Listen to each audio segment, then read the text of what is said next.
حضرات میرا نور سنت کا کنز الایمان نمبر یہ موجود ہے، اس کے صفحہ نمبر 15 پر میرا مضمون ہے تعارف صاحب کنز الایمان، وہ آپ پڑھیں انشاءاللہ آپ کو پتہ چلے گا کہ احمد رضا خان بریلوی مجدد تو دور، کوئی بہت بڑا علامہ تو دور، شریف آدمی کہلائے جانے کے مستحق بھی نہیں ہے۔ السلام علیکم ورحمۃ اللہ وبرکاتہ، نحمدہ ونصلی علی رسولہ الکریم، اما بعد، اللہ رب محمد صلی اللہ علیہ وسلم، نحن عباد محمد صلی اللہ علیہ وسلم۔ سامعین دی احتشام، ابھی آپ نے جو بکواس سنی فتنہ باز ملا ساجد خان دیوبندی کی، اس کا جواب دے چکا ہوں، اگر آپ نے نہ سنا ہو تو یوٹیوب پر جا کر سن سکتے ہیں۔ آج دوبارہ پھر اس پر جواب دینے اس لیے تیار ہوا کہ ایک شاگرد نے کافی اصرار کیا کہ آپ دیوبندیوں کی کتابوں سے وہ باتیں بتائیں جس سے لوگ خود فیصلہ کریں کیا یہ شریف آدمی کہلائے جانے کے بھی مستحق ہیں۔ وقت کی کمی کی وجہ سے پہلے جواب میں شامل نہیں کیا تھا، لیکن آج اس فتنہ باز مولوی کو آئینہ دکھانے کے لیے عرض کروں گا، بغور سماعت فرمائیے۔ اس سے پہلے آپ سے میری گزارش ہے کہ میرے اس بیان کو چھوٹے لڑکوں، لڑکیوں اور عورتوں سے دور رکھیں، انہیں نہ سنائیں۔ اس کی کیا وجہ ہے؟ اگر آپ نے میرا پورا بیان سنا تو آپ بخوبی اندازہ لگا سکتے ہیں منع کرنے کی وجہ کیا ہے۔ سب سے پہلے ملفوظات حکیم الامت سے کچھ باتیں عرض کروں گا، اس کے بعد دوسری کتابوں سے۔ لیجئے پہلا دھماکہ، یہ ہے ملفوظات حکیم الامت۔ اس کتاب کے تعلق سے کہا گیا ہے کہ ان کے مضامین قرآن و حدیث، فقہ و تصوف کے اصول کے مطابق ہیں، اسی لیے 60-70 سال کا عرصہ گزر گیا ہے، ہمیشہ علماء نے ان پر اعتماد کیا۔ اور یہ بھی لکھا ہے کہ اشرف علی تھانوی نے خود لفظ بہ لفظ ان کا مطالعہ فرمانے اور اصلاح و ترمیم کے بعد ان کے اشاعت کی اجازت دی۔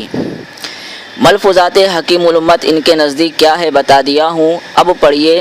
یہی ملفوظات حکیم الامت کا صفحہ نمبر 212 لکھا ہے کہ ماموں صاحب حیدرآباد سے کانپور پہلی بار تشریف لائے، ان کی باتوں سے لوگ بہت متاثر ہوئے۔ عبدالرحمن خازن صاحب نے عرض کیا کہ حضرت واعظ فرمائیے۔ ماموں صاحب نے اس کا عجیب جواب دیا، میں اور واعظ، لیکن جب زیادہ اصرار کیا تو کہا کہ ہاں ایک طرح کہہ سکتا ہوں، اس کا انتظام کر دیجئے۔ اب یہ سن کر بہت اشتیاق کے ساتھ پوچھا کہ حضرت وہ طریقہ خاص کیا ہے؟ ماموں صاحب بولے کہ میں بالکل ننگا ہو کر بازار میں ہو کر اس طرح کہ ایک شخص تو آگے سے میرے عضو تناسل کو پکڑ کر کھینچے اور دوسرا پیچھے سے انگلی کرے، ساتھ میں لڑکوں کی فوج ہو اور وہ یہ شور مچاتے جائیں، بھڑوا ہے رے بھڑوا، بھڑوا ہے رے بھڑوا۔ سامعین دی احتشام، آپ بتائیے یہ کتنے بڑے شریف آدمی کہلائے جانے کے مستحق ہیں، یا یہ واقعی اپنی چوری چھپانے کے لیے چور چور چلاتے ہیں؟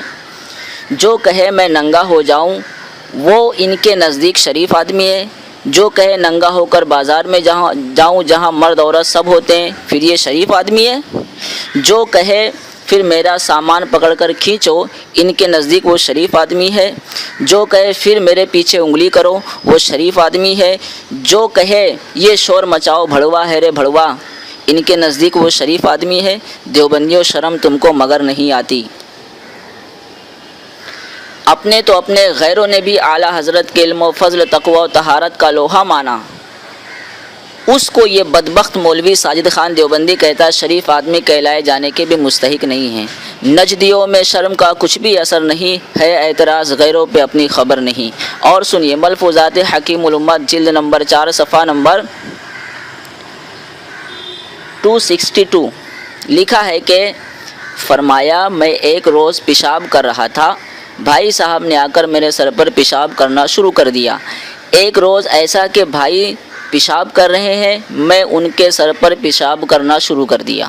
بتائیے مولوی اشرف علی تھانوی اپنے بھائی کے سر پر پیشاب کریں تو ان کے نزدیک وہ شریف آدمی ہیں؟ شرم تم کو مگر نہیں آتی؟ یہ وہی اشرف علی تھانوی جی ہیں جن کی ساری عمر جو ہے مفت خوری میں کٹی ہے۔ اگر اس پر کسی دیوبندی نے اعتراض کیا تو اس کا منہ توڑ جواب دوں گا، اگر ہمت ہے تو سامنے آؤ۔ اب تھانوی جی کی اور سنیے، یہ ہے ملفوظات حکیم الامت جلد دوم صفحہ نمبر 31 لکھا ہے کہ فرمایا کہ ایک شخص نے مجھ سے شکایت کی کہ ذکر میں جو مزہ پہلے آتا تھا اب نہیں آتا۔ میں نے کہا میاں مزہ تو مزی میں ہوتا ہے، یہاں کا مزہ ڈھونڈتے پھرتے ہو۔ ہم کہنا چاہتے ہیں کہ کیا اشرف علی تھانوی کو ذکر میں مزہ نہیں آتا تھا، ذکر میں مزہ آتا تھا؟ کیا یہ تمہارے نزدیک شریف آدمی کہلائے جانے کا مستحق ہے؟ اور سنیے، یہ ہے ملفوظات حکیم الامت، صفحہ نمبر 292، لکھا ہے کہ عوام کے عقیدہ کی بالکل ایسی حالت ہے کہ جیسے گدھے کا عضو مخصوص، بڑھے تو بڑھتا ہی جائے اور جب غائب ہو تو بالکل پتہ ہی نہیں۔ واقعی یہ عجیب مثال ہے۔ اسی کو لے کر ایک نے کہا تھا کہ دیوبندیوں کا ایمان گدھے کا سامان۔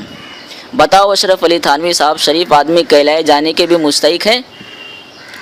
اور سنو، یہ ہے ملفوظات حکیم الامت، لکھا ہے کہ ہم ایک دفعہ بیمار ہو گئے، مرنے سے بہت ڈر لگتا ہے۔ ہم نے خواب میں حضرت فاطمہ رضی اللہ تعالی عنہا کو دیکھا، انہوں نے ہم کو اپنے سینے سے چمٹا لیا۔ بے شرمو، بتاؤ کیا اشرف علی تھانوی کو اب بھی شریف آدمی کہو گے؟ کیا یہ شریف آدمی کہلائے جانے کا بھی مستحق ہے؟ یہ تو کچھ باتیں ملفوظات حکیم الامت سے پیش کی، اب آئیے کتاب تذکرۃ الرشید سے کچھ سنیے۔ صفحہ نمبر 289 نے لکھا ہے کہ ایک بار خواب دیکھا تھا کہ مولوی قاسم صاحب عروس کی صورت میں ہیں اور میرا ان سے نکاح ہوا، سو جس طرح میاں بیوی کو ایک دوسرے سے فائدہ پہنچتا ہے اسی طرح مجھے ان سے اور انہیں مجھ سے فائدہ پہنچا۔ آپ بخوبی سمجھ گئے ہوں گے کہ دونوں نے مل کر کیا دھمال کیا ہوگا نکاح کے بعد۔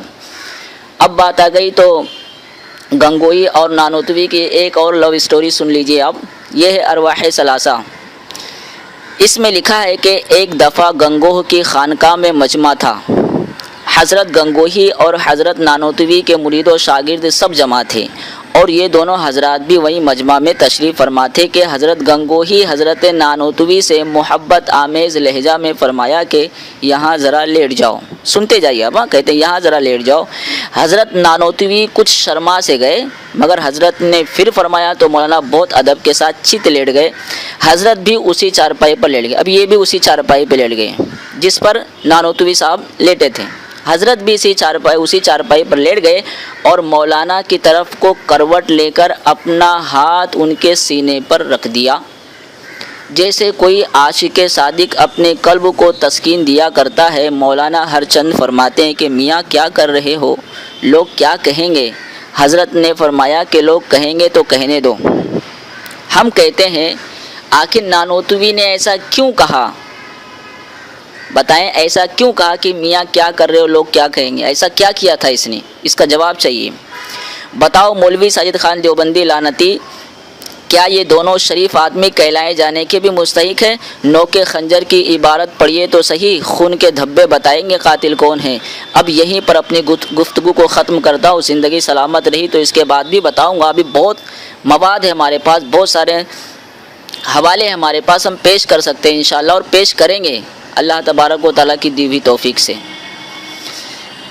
اب آپ خود فیصلہ کریں کیا یہ لوگ شریف آدمی کہلائے جانے کے بھی مستحق ہے؟ دیوبندیوں بھوکنا بند کر دو، ورنہ جب سر محشر وہ پوچھیں گے بلا کے سامنے، کیا جواب جرم دو گے تم خدا کے سامنے؟ السلام علیکم ورحمۃ اللہ وبرکاتہ۔